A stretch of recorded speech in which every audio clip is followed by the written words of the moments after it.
ژمارەیەک چالاکوانی بواری ژینگەن دەیانوێ بۆ هەر شەهیدێک دارێک بچێنن بۆ 1800 شەهیدی شەڕی دژی داعش 1800 بەڕوو دەڕوێنن. پێیان وایە ئەوە وەفایەکی بچووکە بۆ شەهیدەکان. بۆ ئەو چالاکیە دۆڵی جافایەتیان هەڵبژاردووە. لە ڕابردوودا ئەو ناوچەیە بەر شاڵاوی ئەنفال کەوتووە و بەعێز کردوویەتە وێرانە. ئەو بەرنامەی ئێمە 1800 بەڕوو بۆ ئەو شەهیدانەی کە لە پێناو خاکی پیرۆزی کوردستاندا شەهید بووە و شەهیدانی شەڕی داعش. ئێمە بێ جیاوازی چونکە خوێنی شەهیدەکان کۆمان دەکاتەوە. ئێمە ڕێ ژینگە و ژیان پێکەوە کۆمان دەکاتەوە. استراتیژەتی کارەکەی ئێمەش پەرەدانە بە ژینگە و بە هەواکی پاکش بۆی کە بتوانین لە ڕووی ژینگە و وڵاتەکەمان بپارێزین. ئەرچی هەموو لایەکمانە هەر کەسەی بۆ خۆی لە ئاس خۆیەوە ژینگە بەرەو خاوێنی بەرێ نەمان بچێنێ ژینگە خاوێنکە ینی ئەرچی هەموو لایەکمانە.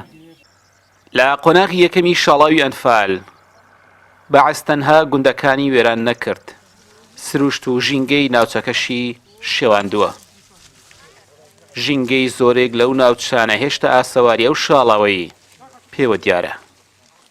ژینگەی دەڤەری ڕاپەڕین ژینگەیەکی وێرانە، ژینگەیەکە بەڕاستی خزمەتی کەمتر کراوە و ئاوڕی کەمتر لێدراوەتەوە و بەداخەوە ڕژەمەیە لێک دوایەکان بەتەنیا دوژمنی مرۆڤەکان نەبوون بەڵکو بە سیستەماتیک ئیشیان لەسەر لە ناوبردنی ژینگەی کوردستان کردووە و بەداخەوە ئێمە بەداخەوە دەتوانم بڵێم هۆشیاری ژینگەیمان کەم و لاواز بووە.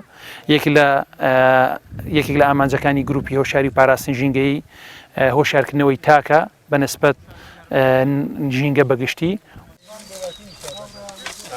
ئەمساڵ بۆ چالاکوان و ڕێکخراوەکانی ژینگەی سنووری ڕاپەڕین ساڵێکی پڕ چالاکی بوو.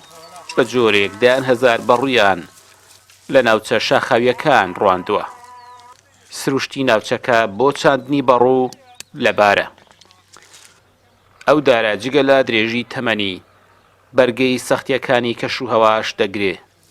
هەر بۆیە چالاکوانانی ژینگە بۆ سەوزکردنی ژینگەی ناوچەکە زیاتر بەڕوو دەڕوێنن.